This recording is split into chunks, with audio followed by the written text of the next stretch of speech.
Monday, February 2nd, 2026. AGNDD. Intelli Report Topic. Thomas Fogarty, 91, who helped revolutionize vascular surgery, dies. Please pardon any visual and informational inaccuracies in this partially AI-generated article-based video. Thomas Fogarty, 91, who helped revolutionize vascular surgery, dies. Drawing on his love of fly fishing, he developed a balloon catheter that removes blood clots from patients' limbs in a minimally invasive way. It has saved millions of lives.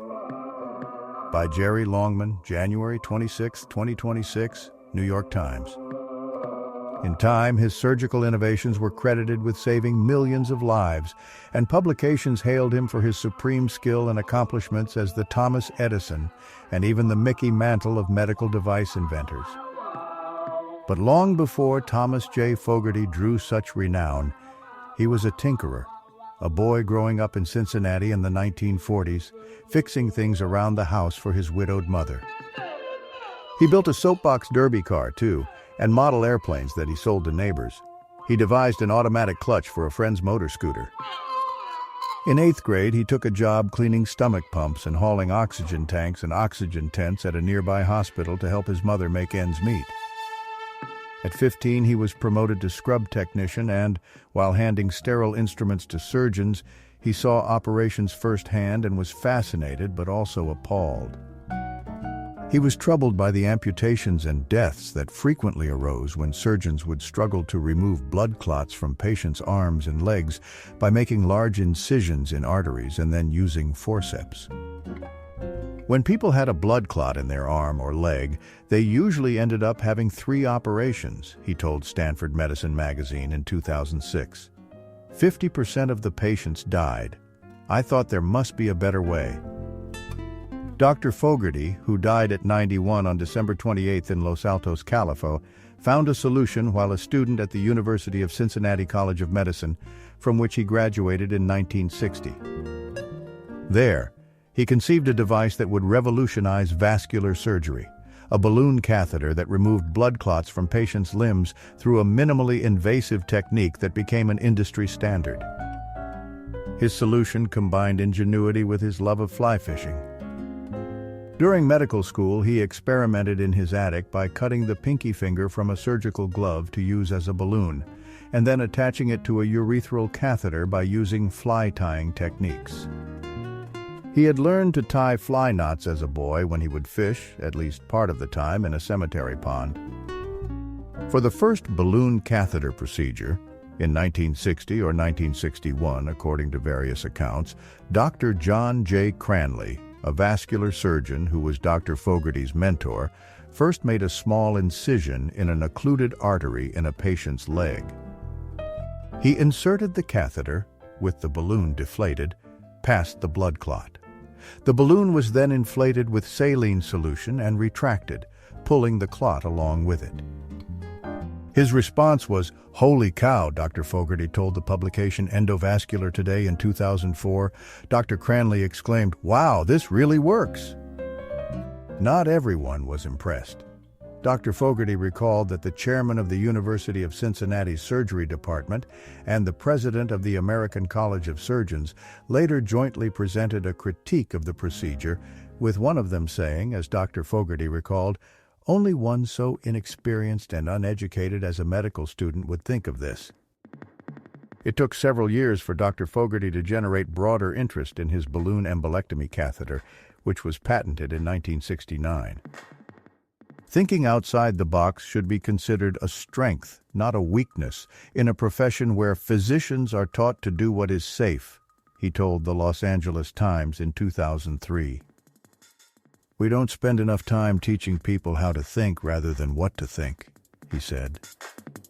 6+ decades after its invention, the Fogarty catheter is used hundreds of thousands of times a year around the world in vascular, cardiac, and thoracic surgeries. According to the American College of Surgeons and Fogarty Innovation, a non-profit he founded, it remains the most widely used catheter for removal of blood clots and is credited with having saved an estimated 20 million lives globally. It was a precursor to techniques developed by other surgeons, including catheters used for angioplasties, the minimally invasive procedure used to treat blocked coronary arteries.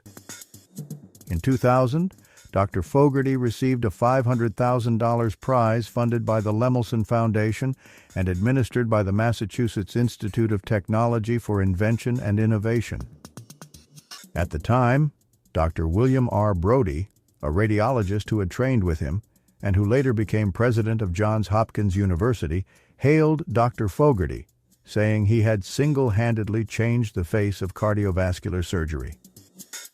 Dr. Fogarty received more than 190 medical patents and founded more than 45 medical technology companies, according to Fogarty Innovation, which he founded in 2007 in Silicon Valley to foster medical device advances. He was inducted into the National Inventors Hall of Fame in 2001.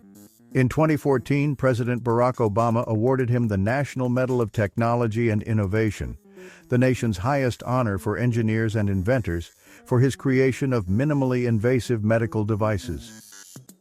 Thomas James Fogarty was born on February 25, 1934 in Cincinnati, the youngest of three siblings.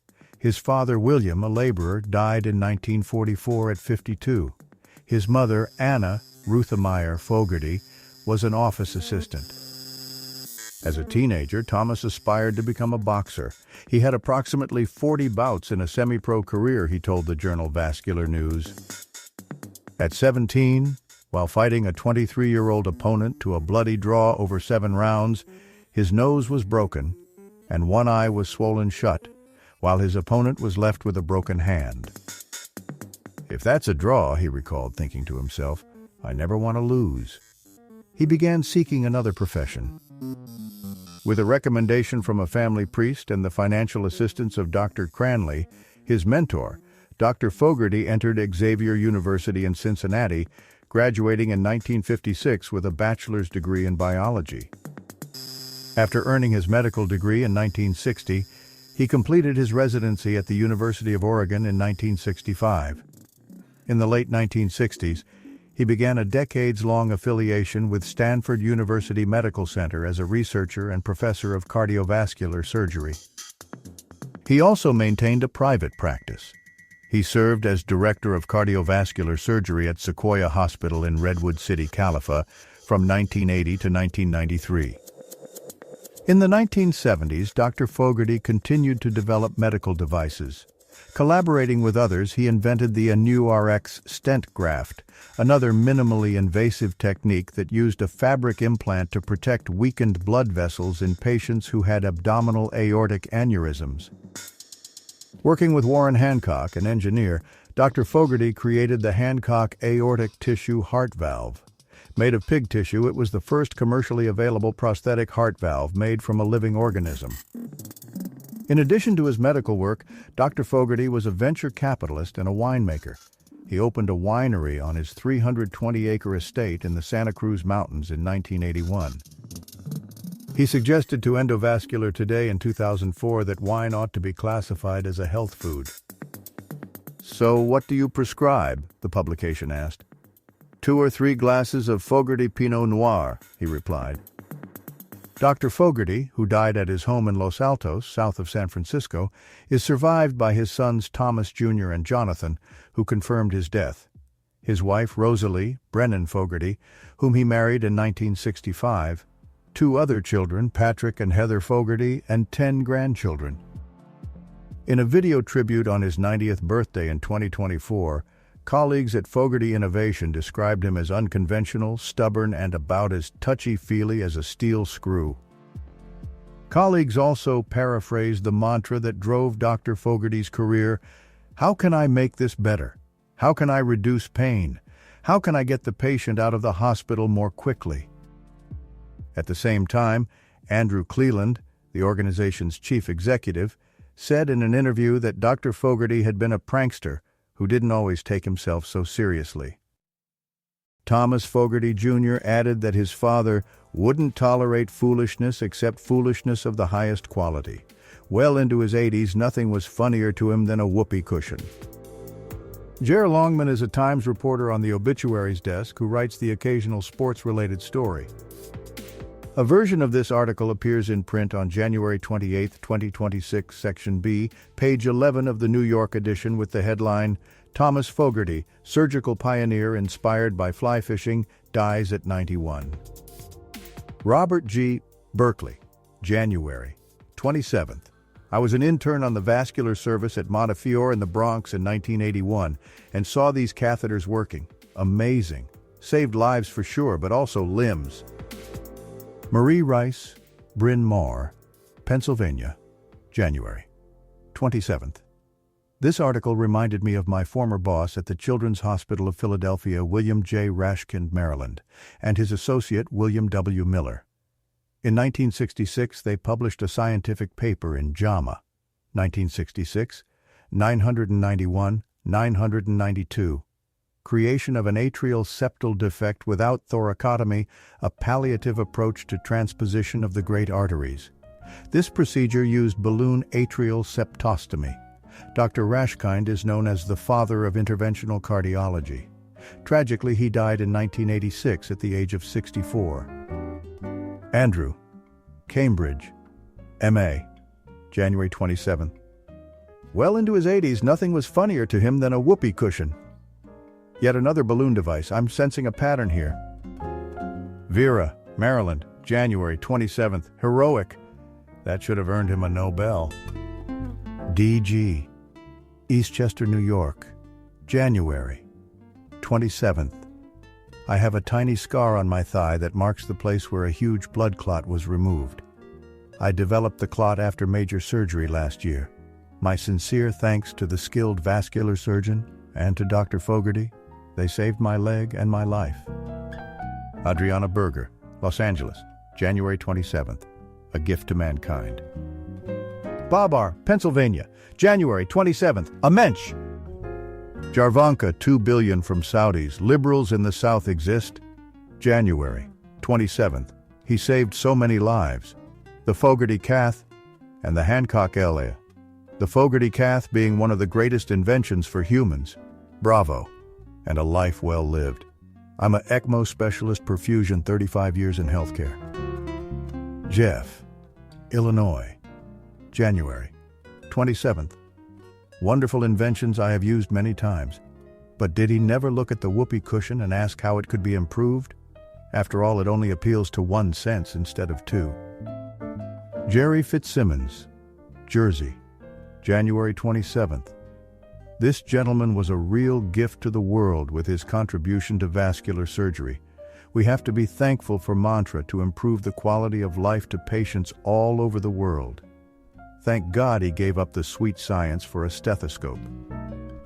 RMW, Phoenix, Arizona, January 27th.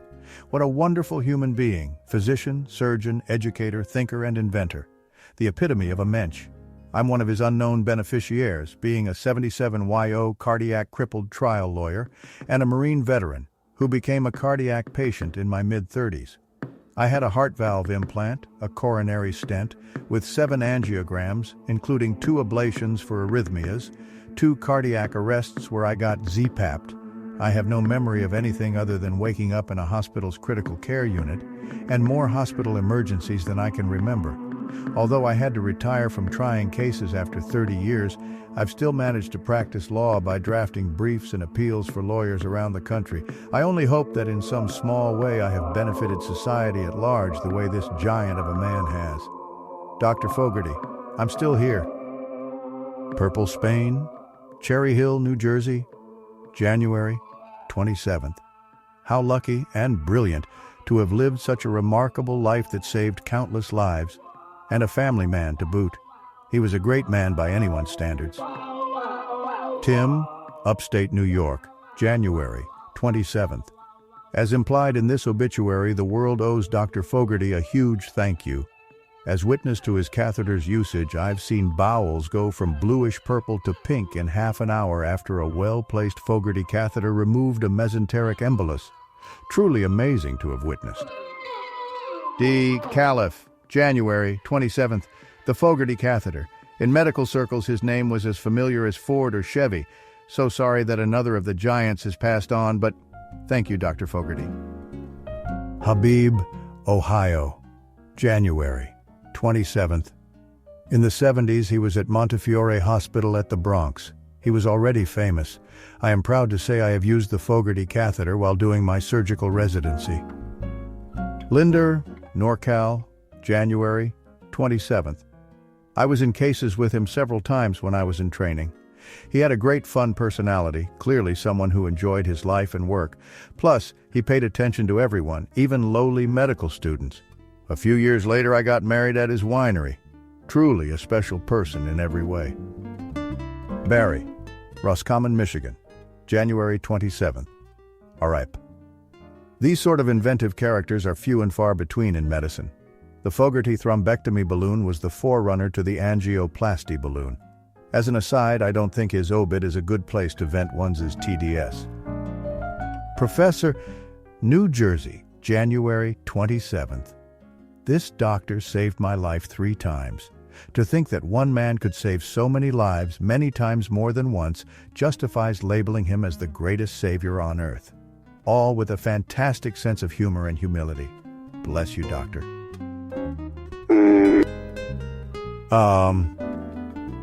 Thank you for watching this AGNDD Intelli report, dear viewers. Please like, subscribe, and click the bell button to get notified during new uploads. And make sure to tune in next time. Stay safe and healthy. Cheers.